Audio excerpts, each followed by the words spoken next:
بسم اللہ الرحمن الرحیم اللہم صلی وسلم وبارک علی حبیبک سیدنا و شفیعنا و کریمنا و طبیبنا و نبینا و مولانا محمد وعلی آلہ و صحبہ وبارک وسلم۔ معزز دوستو، مکرم رفیقو، محترم سامعین و ناظرین، السلام علیکم ورحمۃ اللہ تعالی وبرکاتہ۔ دوستو، کلاس نمبر 66 میں ہم سب موجود ہیں اور حاضر ہیں۔ تو آج کی اس خصوصی کلاس میں بھی آپ سب کا استقبال کیا جاتا ہے۔ دوستو، جیسا کہ آپ جانتے ہیں کہ کلاس نمبر 65 میں ہم لوگوں نے پڑھا تھا مبنیات کے سلسلے میں۔ مبنی کی تعریف کو 2 حصوں میں تقسیم کیا گیا تھا۔ تو اس وقت لکھا گیا تھا بورڈ کے اوپر کہ ایک حصے کا تعلق عدم ترکیب سے ہے، جب تک کوئی لفظ مرکب نہ ہو، تنہا ہو، تو وہ مبنی ہوتا ہے۔ پھر دوسرا حصہ تھا مبنی کی تعریف کا، قید کی شکل میں سمجھیے یا شرط کی شکل میں سمجھیے، وہ ہے تشابہ مبنیات اصلیہ۔ مطلب یہ ہے کہ اصل مبنی جتنی چیزیں ہیں ان کے مشابہ ہونا۔ تو کوئی بھی لفظ جب تک عدم ترکیب میں رہے گا، مطلب یہ ہے کہ مرکب نہیں ہوگا، تنہا رہے گا، وہ بھی مبنی۔ یا جب تک کوئی لفظ جو ہے کسی اصل مبنی کے مشابہ رہے گا، وہ بھی مبنی۔ مگر دوستو، اس سلسلے میں آگے بڑھنے سے پہلے یہ بات ہمارے دھیان میں رہنا ضروری ہے، وہ یہ ہے کہ عدم ترکیب کا جہاں تک تعلق ہے، مطلب یہ ہے کہ مرکب نہیں ہے، لفظ تنہا ہے تو وہ مبنی ہوتا ہے۔ تو اس مبنی کا جو تعلق ہے تو یہ وقتی ہے۔ ہم کہہ سکتے ہیں مبنی موقت، یہ اپنے حساب سے کتابوں میں تو ایسا لفظ نہیں ہے، لیکن وقتی مبنی ہے۔ مطلب اصل میں دیکھا گیا تو بالخوا فطری طور پر، اصلی طور پر، حقیقی طور پر وہ معرب ہے، لیکن فی الوقت وہ ترکیب میں نہ آنے کی وجہ سے، کسی دوسرے لفظ سے نہ جڑنے کی وجہ سے مبنی میں شمار کیا جا رہا ہے، اس کو وہ مبنی ٹھہر رہا ہے۔ تو اس سلسلے میں 2-3 مثالیں آپ کے سامنے اس سے پہلے آ چکی ہیں کہ با ہے، تا ہے، سا ہے، یہ جو تنہا حروف ہیں یہ بھی ترکیب میں نہیں آئے تو یہ مبنی۔ پھر اسی طریقے سے زیدن کا لفظ ہے یا خالدن کا لفظ ہے، قلمن کا لفظ ہے، یہ جب تک تنہا رہے گا یہ بھی مبنی۔ حالانکہ جب یہ کسی دوسرے لفظ سے جڑ کے آئے گا تو ہو سکتا ہے کہ یہ معرب بھی ہو، بلکہ ہو سکتا کیا ہے، یہ معرب ہو جاتا ہے۔ جیسے مثال کے طور پہ دوستو، مبنی کی ایک صورت یہ جو لفظوں میں بیان کی گئی ہے، جو اس سے پہلے عرض کیا گیا تھا کہ یہ سب مبنی ہیں، مگر یہ اصلی طور پر مبنی نہیں ہے، پائیدار مبنی نہیں ہے، ناپائیدار مبنی ہے۔ فی الوقت مبنی ہے، بعد میں جا کر اگر یہ ترکیب میں جڑ جائیں گے، کسی کے ساتھ مرکب ہو جائیں گے تو یہ مبنی نہیں بلکہ معرب ہو جائیں گے۔ جیسے دوستو دیکھیے، یہ جو با کا لفظ میں لکھا تھا، یہ با ہے، تو یہ با سے مراد یہ حروف تہجی نہیں ہے۔ یہاں پہ جو بھی ذکر ہو رہا ہے الف، با، تا، سا وغیرہ کا، تو اس سے مراد وہ حروف ہجا یا حروف تہجی نہیں ہیں، بلکہ ان کے اسما مراد ہیں، ان کے خود نام مراد ہیں۔ جیسے مثال کے طور پہ با کا یہ جو حرف ہے تو اس کا جو نام ہے یہ ہے، یہ با، تو یہ اسم مراد ہے، اس کا حروف کے اسم یہ مراد ہے۔ اس کی تفصیل تو ابھی میں پیش نہیں کر سکتا۔ اب یہاں پہ فی الوقت اتنا آپ سے عرض کرنا چاہتا ہوں کہ دیکھیے، یہ جو با ہے تو با کو تو ہم نے مبنیات میں شمار کیا تھا اور مبنی ٹھہرا تھا وہ، چونکہ وہ کسی کے ساتھ نہیں آ رہا تھا، لیکن جیسے ہی دوسرے کے ساتھ آئے گا تو دیکھیے وہ کس طرح معرب بن جاتا ہے۔ جیسے مثال کے طور پہ دیکھیے، میں یہاں لکھ رہا ہوں، یہ ہے قرأت، میں پڑھا، تو کیا پڑھا، میں پڑھا تو کیا پڑھا، تو یہاں میں جو کچھ پڑھا اس کو یہاں پہ کس طرح درج کروں۔ دیکھیے دوستو، یہ ہے قرأت، قرأت الباء، قرأت الباء وہی با ہے، جب تک تنہا تھا تو مبنی میں تھا، لیکن جب ترکیب کے ساتھ یہاں مل کے آ گیا، قرأتو کے ساتھ یہ با آیا، تو اب یہ دیکھیے اس کے اوپر الف لام بھی آ چکا ہے اور یہ معرب ہو گیا ہے۔ قرأت الباء میں جو با ہے یہ معرب ہے، اور وہاں پہ جو با ہے وہ مبنی ہے۔ تو اسی لیے دوستو میں عرض کر رہا تھا آپ سے کہ دیکھیے بعض مبنی ایسے ہوتے ہیں وہ وقتی ہوتے ہیں، وہ ہمیشہ کے دائمی نہیں ہوتے۔ پھر زیادہ تر یہ بات یاد رکھیں کہ بھئی عدم ترکیب جو ہے، عدم ترکیب والے جو مبنیات ہیں، بھئی عدم ترکیب والے جو مبنیات ہیں، تو یعنی ترکیب مرکب نہ ہونے کی وجہ سے، مفرد رہنے کی وجہ سے جتنے بھی مبنی ہوتے ہیں، تو ان کا حال ایسے ہی ہوتا ہے کہ وہ وقتی طور پہ مبنی ہوتے ہیں اور بعد میں جا کے معرب ٹھہر جاتے ہیں، معرب بن جاتے ہیں۔ جیسے کہ دیکھیے سب سے بڑی مثال تو یہی ہے کہ قرأت الباء میں یہ با اچھا خاصا مبنی تھا تنہا آنے کی وجہ سے، لیکن جب دوسرے کے ساتھ مرکب ہو کے آ گیا، مل کے آ گیا، تو یہ مبنی معرب ہو گیا ہے، وہ معرب مبنی تھا حالانکہ۔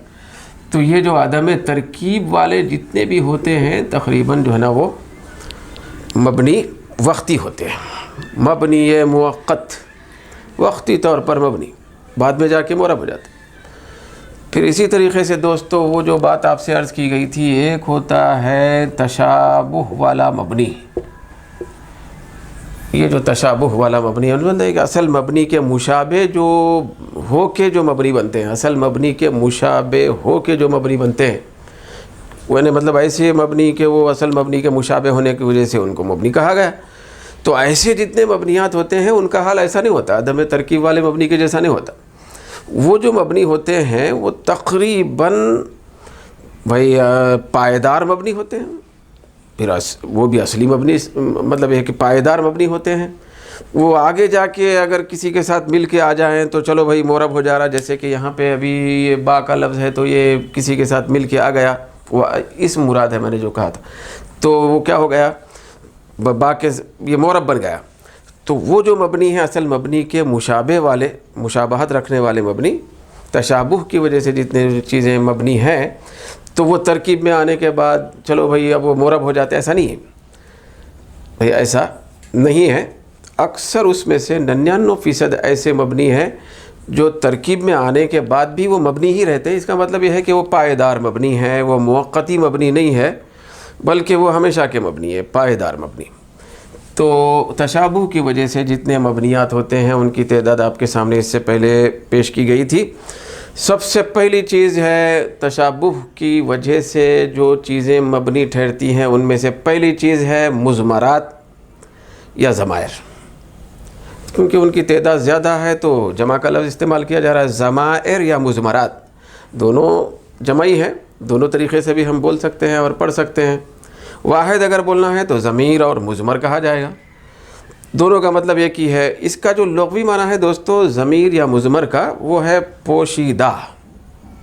بھئی اس کے اندر پوشیدہ کے معنی ہے، پوشیدگی کے معنی پائے جاتے ہیں، کیونکہ جو ضمیر ہوتی ہے، ضمیر وہ دلالت کے اعتبار سے بھی اپنے اندر پوشیدگی رکھتی ہے، پھر وہ لفظی اعتبار سے بھی بعض وقت وہ پوشیدہ رہتا ہے۔ ضمیریں جو ہے نا بعض جگہ چھپی ہوئی رہتی ہیں، پوشیدہ رہتی ہیں، پھر دلالت کرنے میں بھی وہ پوشیدہ رہتی ہیں۔ اب جیسے مثال کے طور پہ دوستو دیکھیں، بھئی اگر میں آپ سے یہ عرض کروں کہ ہوا جالسن، وہ بیٹھا ہوا ہے، تو اب آپ بتائیے کہ وہ بیٹھا ہوا ہے سے وہ ہے ہوا، تو اس سے مراد کون ہے، کس کو مراد لے رہا ہوں، تو آپ کے سامنے بات واضح نہیں ہے، تو لہذا اس کے اندر پوشیدگی ہے، اس کی دلالت میں، اور اس سے مراد کیا ہے اس کے بارے میں پوشیدگی ہے، تو اسی لیے اس کا نام ضمیر یا مضمر رکھا گیا۔ جیسے یہ مضمر یا ضمیر، اس کی جمع ہوتی ہے ضمائر اور مضمرات، ضمائر بولیے یا مضمرات بولیے۔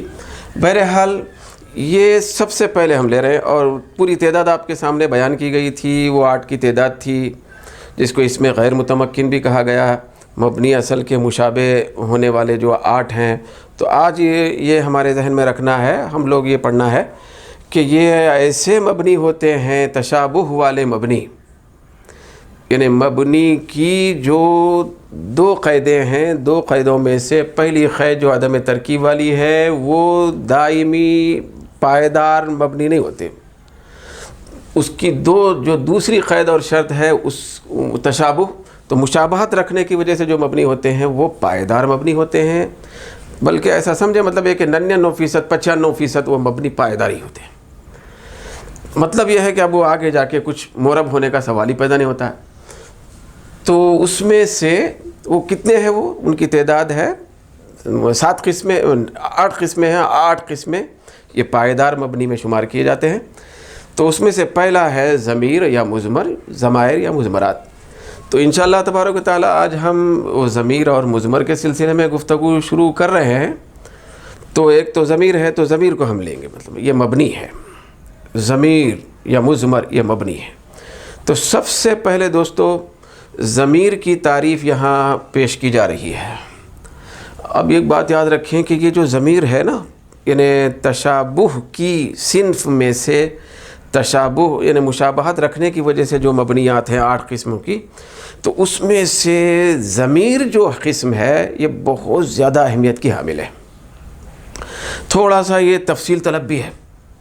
ضمیر کی جو بحث ہے، ضمیر ایک ایسا مبنی ہے کہ اس کے اندر تفصیل بھی ہے، تحقیق بھی ہے، پھر اس کے اندر بہت زیادہ اہمیت بھی ہے، اس کو جاننا ضروری ہے۔ تو انشاءاللہ تعالیٰ سرسری طور پر آپ کے سامنے کچھ باتیں عرض کی جائیں گی۔ تو سب سے پہلے ضمیر کی تعریف یہاں پہ پیش کی جا رہی ہے۔ دوستو دیکھیں، ضمیر وہ اسم مبنی ہے، کیونکہ یہ مبنی کی قسم ہے تو اس مبنی کے ذکر کے ساتھ اس کا ذکر ہو رہا ہے۔ ضمیر وہ اسم مبنی ہے جو متکلم یا مخاطب یا اس غائب پر دلالت کرنے کے لیے وضع کیا گیا ہو جس کا ذکر لفظاً یا معناً یا حکماً ہو چکا ہو، یہ اس کی تعریف۔ تو اب ہم ضمیر کی تعریف کو اچھے طریقے سے سمجھنے کی کوشش کرتے ہیں۔ اللہ تعالیٰ مجھے توفیق عطا فرمائے کہ میں کچھ آپ کے سامنے یہ بات عرض کر سکوں۔ تو دیکھیں، ضمیر کی جو تعریف ہو رہی ہے، سب سے پہلے دوستو یہ بات ہم کو یاد رکھنا ہے کہ کسی بھی چیز کی تعریف یہ اچھے طریقے سے سمجھنا اس کے مکمل تعارف کے لیے ضروری ہے۔ تعریف کے بغیر ہم کسی چیز میں داخل ہو جائیں گے تو ہم صرف بھٹکتے ایک راہی ہوں گے، بھئی اصل اس کی شناخت نہیں ہوگی، اس کی پہچان بھی نہیں ہوگی۔ تعریف بہت بڑی اہمیت کی چیز ہوتی ہے، اور تعریف جو ہوتی ہے، تعریف سمجھنا جو ہے اس سے بہت زیادہ دقت والا اور مشقت والا کام ہے تعریف کرنا۔ تو ہمارے اسلاف اور بزرگوں نے جو تعریفیں کی، ہم آج اس کو سمجھنے سے بھی قاصر ہیں، کما حق ہم سمجھ بھی نہیں سکتے ہیں۔ تعریف کرنا تو بہت بڑا کام ہے، بہت بڑا کام ہے، معمولی درجے کا کام نہیں ہے، کیونکہ وہ تعریف کے اندر ایسی قیدوں کو ذکر کرنا کہ کوئی تعریف سے باہر والی چیز تعریف میں نہیں آنا، تعریف کے اندر والی چیز کوئی باہر بھی نہیں جانا، تو یہ بہت بڑی اہمیت والی چیز ہوتی ہے۔ تو دوستو دیکھیں، یہاں پہ جو کنڈیشن ہے یہاں پہ لگائے گئے ہیں تعریف کے اندر، اس تعریف کو ہم سمجھنے کی کوشش کریں گے انشاءاللہ تعالی۔ ضمیر وہ اسم مبنی ہے، مطلب یہ ہے کہ ضمیر چونکہ وہ مبنی ہے، پھر وہ لہذا وہ اسم بھی ہے، کیونکہ اسم کی قسم ہے تو لہذا اسم مبنی بولا گیا۔ اچھا، وہ ایسا لفظ ہوتا ہے ضمیر جو متکلم یا مخاطب یا اس غائب پر دلالت کرنے کے لیے وضع کیا گیا ہو جس کا ذکر لفظاً یا معناً یا حکماً ہو چکا۔ متکلم کے لیے بنایا گیا لفظ ہو یا مخاطب کے لیے بنایا گیا لفظ، وہ ضمیر ہے، یا ایسے غائب کے لیے بنایا گیا ہے جس غائب کا ذکر بھئی اس ضمیر کے استعمال سے پہلے، اس ضمیر کا لفظ لانے سے پہلے ہو چکا ہے، ذکر ہو چکا ہے پہلے۔ تو یہ جو پہلے سے جس کا ذکر لفظاً معناً حکماً ہو چکا ہے، بلکہ جو قید لگا رہے ہیں، یہ جو قید ہم یہاں پڑھ رہے ہیں، تو اتنی پوری قیدوں کا اس کا تعلق پورا کا پورا دوستو نہ متکلم سے ہے نہ مخاطب سے ہے۔ بھئی لفظاً معناً حکماً جس کا ذکر ہو چکا ہو کا تعلق صرف غائب سے۔ یہ پوری قیدیں، یہ جو کیفیت ہے بیان کی ہوئی، یہ صرف غائب سے تعلق رکھتی ہے۔ وہ کیسے انشاءاللہ تعالیٰ میں ابھی عرض کروں گا۔ اب ہم کو بھئی آسانی کے طور پر یہ بات موٹے انداز میں سمجھنا ضروری ہے کہ دیکھیے، ضمیر کوئی ایک نئی چیز، کوئی عجیب چیز نہیں ہوتی ہے۔ متکلم یعنی بات کرنے والا متکلم کس کو کہتے ہیں، اس سے پہلے آپ کے سامنے وہ کلاسوں میں بارہا ذکر کیا گیا ہے۔ متکلم بات کرنے والا، بات کرنے والے کے لیے جو بنایا گیا لفظ ہے وہ ضمیر۔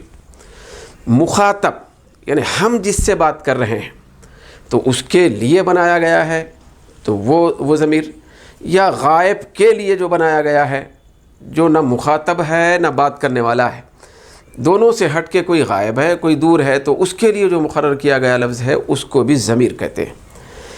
تو متکلم کے لیے بھی وہ لفظ بنایا گیا، مخاطب کے لیے بھی بنایا گیا اور غائب کے لیے بھی بنایا گیا تو اس کو ضمیر کہتے ہیں۔ اب کیا مطلب ہے اس کا، اس کو میں ایک تمہیدی گفتگو مختصر جو کر کے میں اس بات کو انشاءاللہ تعالی کچھ آپ کے سامنے پیش کرنے کی کوشش کروں گا۔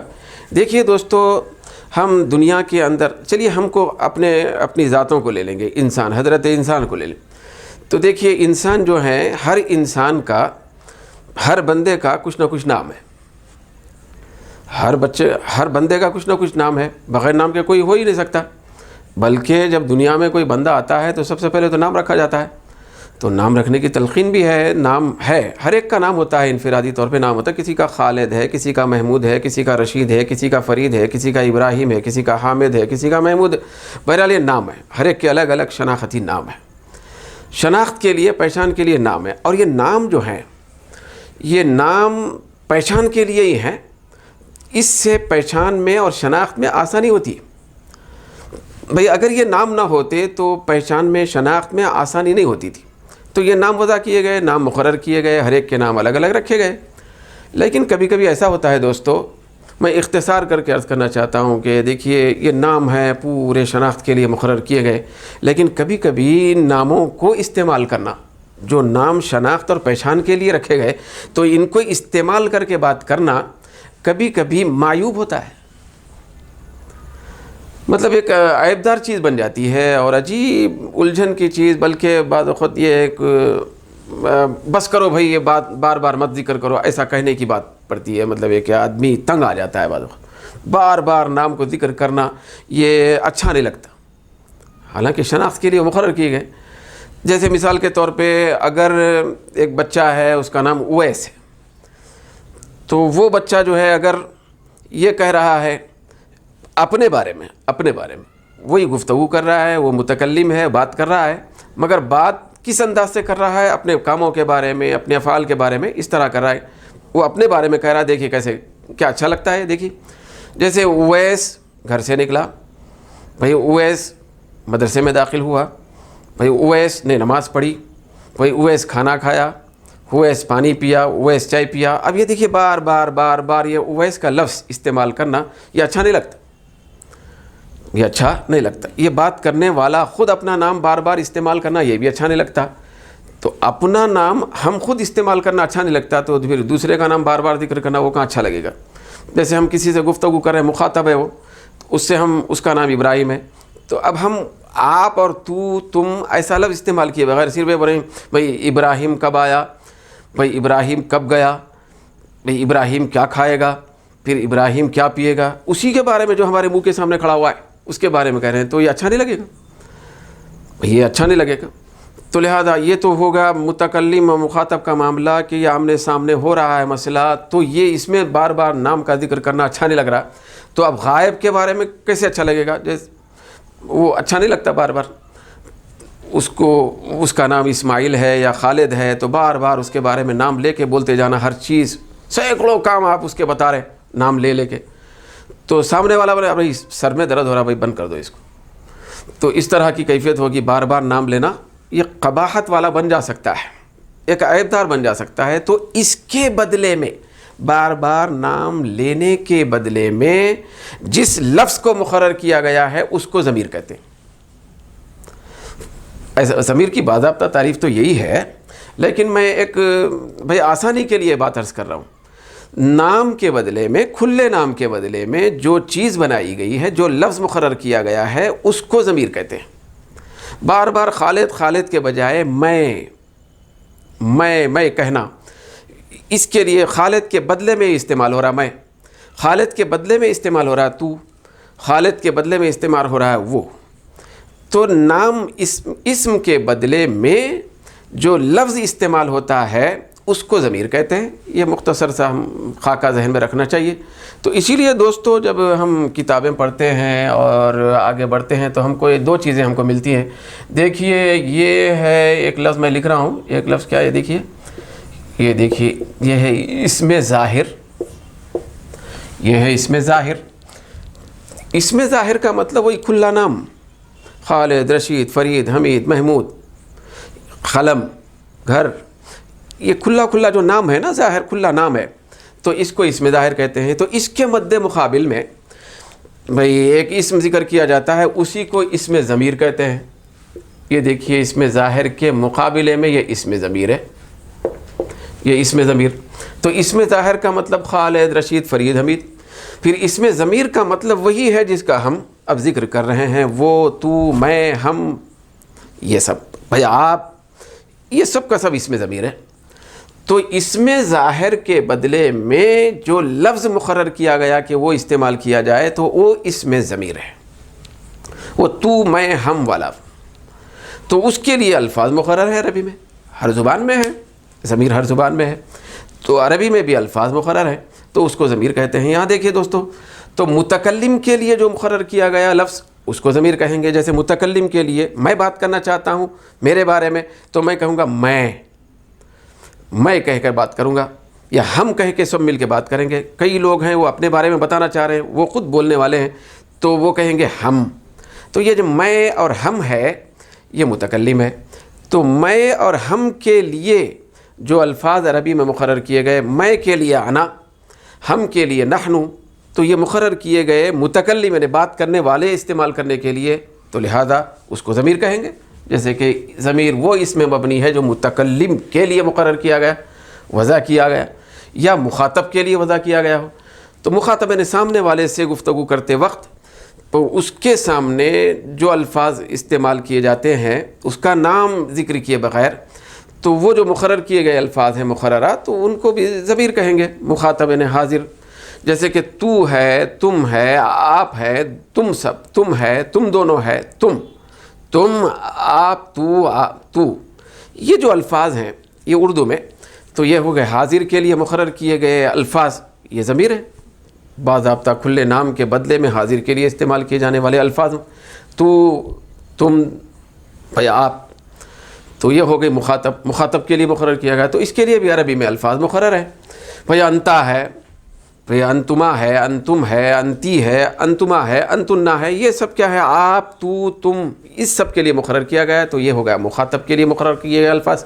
تو وہی بتا رہے ہیں کہ ضمیر وہ اس میں مبنی ہے جو متکلم کے لیے یا مخاطب کے لیے مقرر کیے گئے۔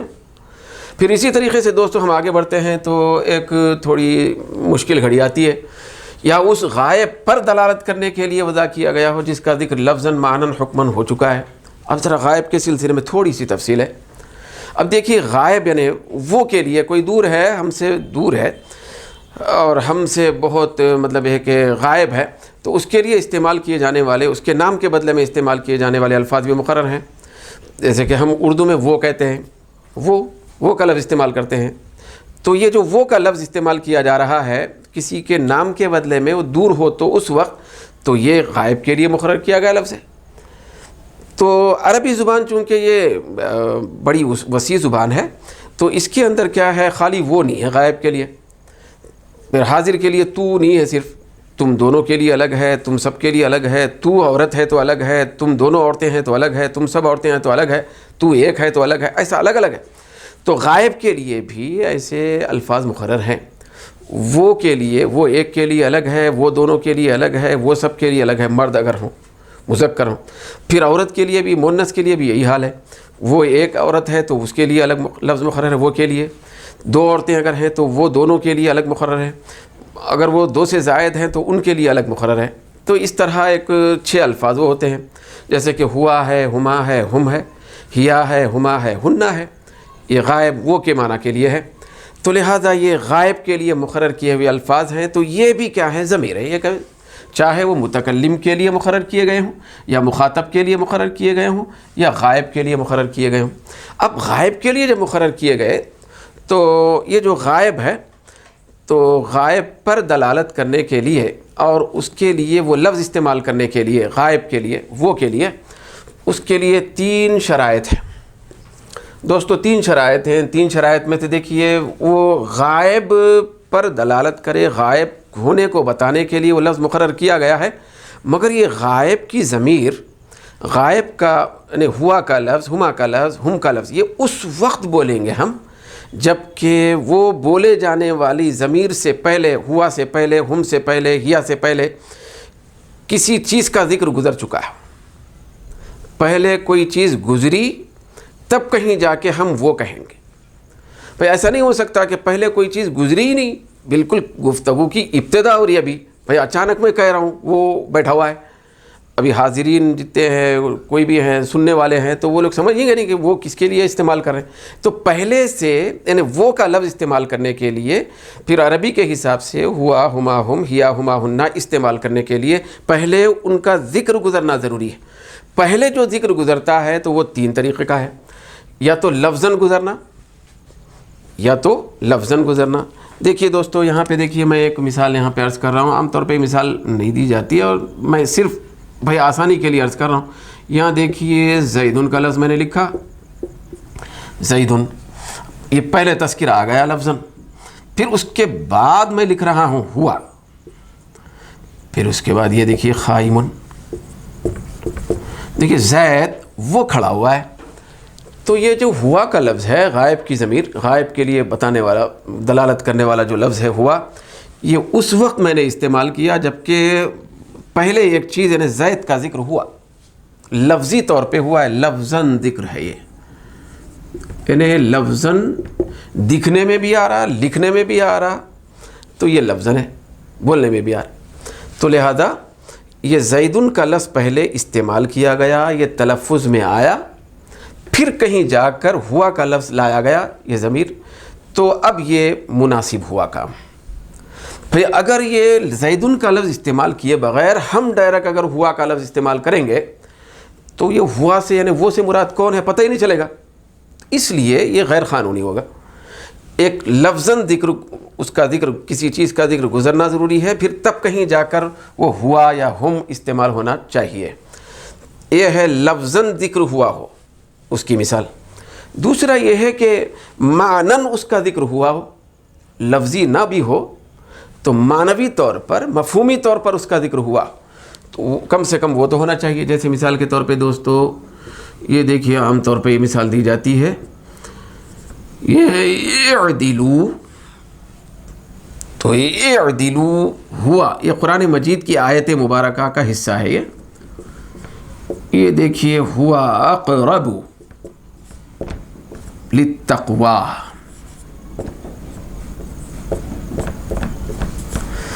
اب اس کا دیکھیے یہاں پہ ہوا آیا ہوا ہے، غائب کی ضمیر آئی ہوئی ہے، غائب کے لیے بتانے والا ایک لفظ آیا ہوا ہے، غائب پر دلالت کرنے والا۔ تو یہ اعدلو، تم انصاف کرو، ہوا اقرب للتقوی، وہ تقوی کے زیادہ قریب ہے۔ کیا وہ؟ پہلے تو کسی کا نام تو گیا ہی نہیں، اسم نہیں گیا، لیکن دوستو در پردہ ایک چیز کا ذکر ہو چکا ہے، یہ ضمیر ہوا کہ اسی کی طرف لوٹ رہی۔ دیکھیے یہ فعل ہے، بھئی اعدلو، تم سب انصاف کرو، عدل کرو۔ تو عدل کرو میں عدل ہے نا، عدل کا ایک معنی ہے بھئی انصاف کرنے، اور عدل کا اس میں معنی ہو رہا ہے۔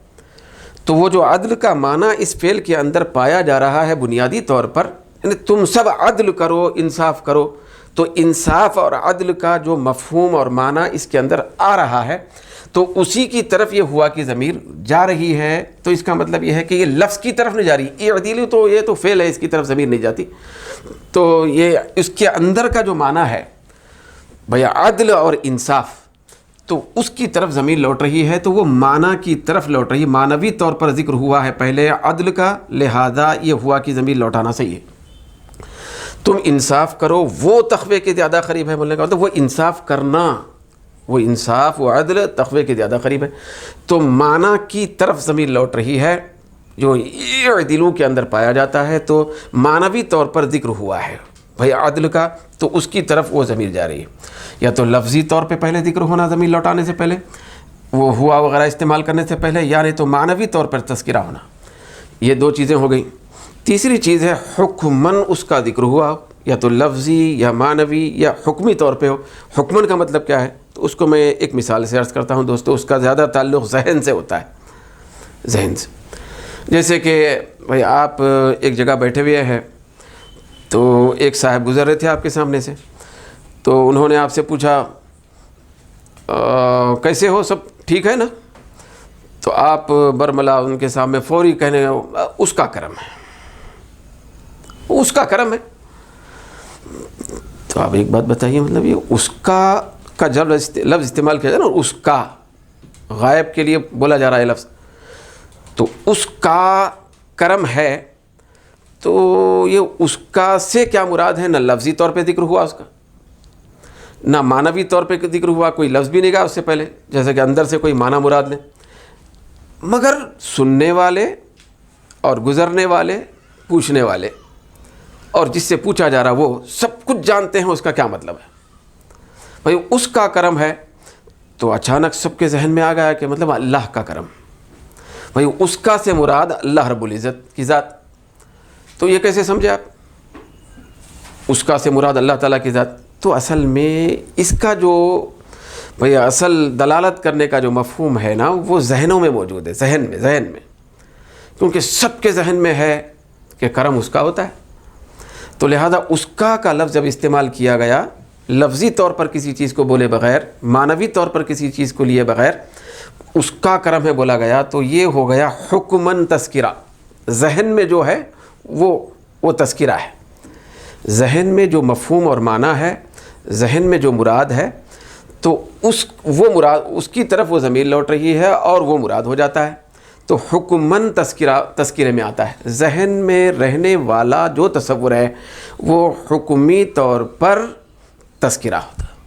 تو بہرحال دوستو, ضمیر کی تعریف یہ ہے کہ غائب کے لیے خاص طور پہ یہ بات یاد رکھنا ضروری ہے کہ لفظاً ذکر ہونا کسی چیز کا, یا معنن ہونا یا حکمن ہونا, تب کہیں جا کے ہوا, ہما ہم یا ہما ہننا استعمال کریں گے تو وہ الفاظ آپ کا استعمال کرنا صحیح ہوگا.